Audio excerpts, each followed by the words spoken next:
मंडळी एपीजे अब्दुल कलाम म्हटलं की आज सुद्धा कितीतरी भारतीयांचा ऊर अभिमानाने भरून येतो। मिसाईल मॅन नावाने ओळखले जाणारे अब्दुल कलामांना फक्त भारतच नाही तर संपूर्ण जग मिसाईल मॅन या नावाने ओळखतं। कारण मंडळी अब्दुल कलाम यांचं शास्त्रज्ञ म्हणून असणारे योगदान हे भारतासाठी आज भारत पाक युद्धाच्या दरम्यान अत्यंत महत्त्वाचं ठरत आहे।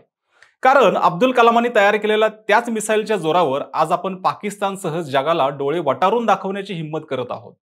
मंडळी आज याच मिसाईल मॅननी बनवलेल्या त्या मिसाईल्स कोणत्या आहेत, त्या त्यांनी कशा बनवल्या, त्यांना कुणाकुणाची मदत झाली आणि महत्त्वाचं की अब्दुल कलाम नसते तर भारताला त्यांची उणीव कशी व किती भासली असती, या सगळ्यावर आपण आज डिटेलमध्ये भाष्य करणार आहोत। त्यासाठी हा व्हिडिओ मंडळी तुम्ही शेवटपर्यंत नक्की पहा।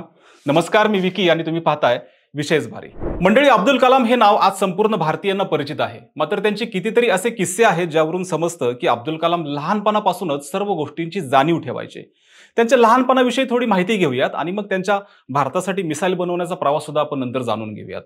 तर मंडळी, आपल्या भारताचे 11वे राष्ट्रपती अब्दुल कलाम हे मध्यमवर्गीय कुटुंबातील होते।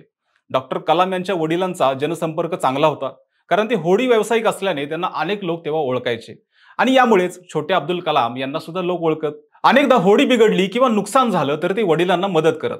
छोट्या कलामांना 3 भाऊ व 1 बहीण होती। अब्दुल कलाम यांचे सुरुवातीचे शिक्षण रामेश्वरम येथील प्राथमिक शाळेत झाले, मात्र एकदा वादळात त्यांच्या वडिलांची बोट वाहून गेली आणि पुन्हा बोट तयार करताना त्यांच्या वडिलांना झालेले कष्ट अब्दुल कलामांनी पाहिल्याने त्यांनी सुद्धा त्या कष्टाची परिस्थितीची जाणीव पुढे ठेवली। यातच त्यांचे चुलत भाऊ हे देखील रेल्वेत वर्तमानपत्र विकायचे। मात्र दुसरं महायुद्ध सुरू झालं आणि भारतातील रेल्वे काही काळासाठी बंद झाल्या। यामुळे रेल्वेत पेपरचं काम थांबलं। मात्र लोकांना पेपर वाचायचा असल्याने ते घरोघरी दिले पाहिजेत, यासाठी त्यांच्या चुलत भावाने व अब्दुल कलामांनी पहाटे लवकर उठून पेपर द्यायला सुरुवात केली व ते लोकांना वाटायचे सुद्धा। यामुळे अब्दुल कलामांना त्यातून 4 पैसे मिळू लागले। यामुळे घरातील लोकांनीही अब्दुल कलाम यांना प्रोत्साहन दिलं।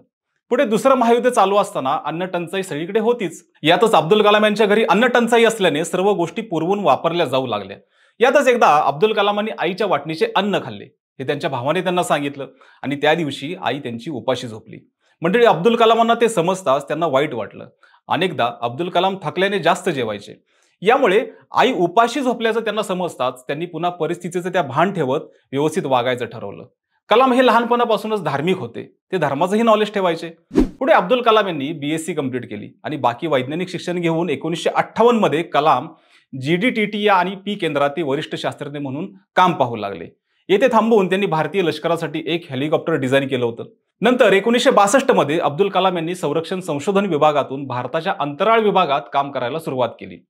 पुढे 1963 मध्ये जेव्हा ते इस्रोमध्ये गेले तेव्हा तिथे त्यांना भरपूर काम मिळाले। त्यांनी इस्रोमध्ये पुढे SLV-3 या सॅटेलाइट बनवायच्या प्रोसेसमध्ये महत्त्वाची भूमिका बजावली। पुढे 1963 ते 1969 दरम्यान त्यांनी नासाच्या Langley Research Center, Greenbelt, Maryland येथील गोडाई स्पेस फ्लाइट सेंटरला त्यांनी भेट दिली।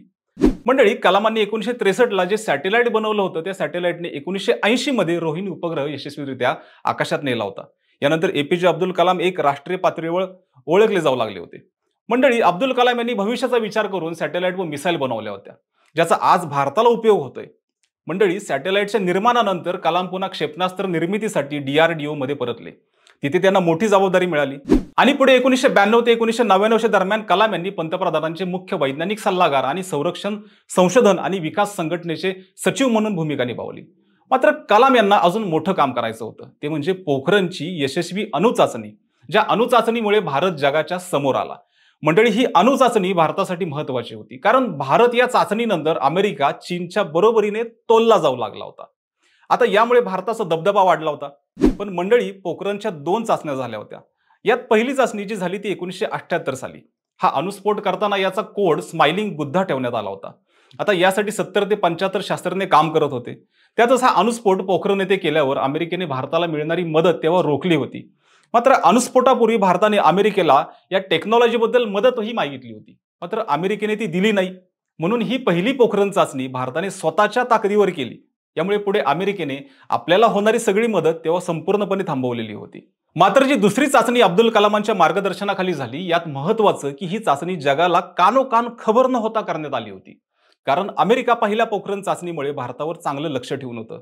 सॅटेलाइट व बाकी तंत्रांच्या माध्यमातून अमेरिकेने भारताला वेळोवेळी चाचणी बंद करायला सुद्धा लावली होती। यासाठी ही पोखरण 2 ही चाचणी अटल बिहारींचे सरकार व अब्दुल कलामांना छुप्या पद्धतीने करायची होती। आता यासाठी सगळ्यांना त्यांनी पहिल्यांदा आर्मीची वर्दी दिली होती आणि टोपण नावं सुद्धा दिली. 1998च्या दरम्यान 3 वर्ष आधी भारताने छुप्या पद्धतीने अशी चाचणी घ्यायचं ठरवलेलं, पण बातमी कुठनं तरी लीक झाली आणि भारतावर लक्ष ठेवण्यासाठी अमेरिकेने तर 4 सॅटेलाइट सुद्धा आकाशात ठेवल्या होत्या.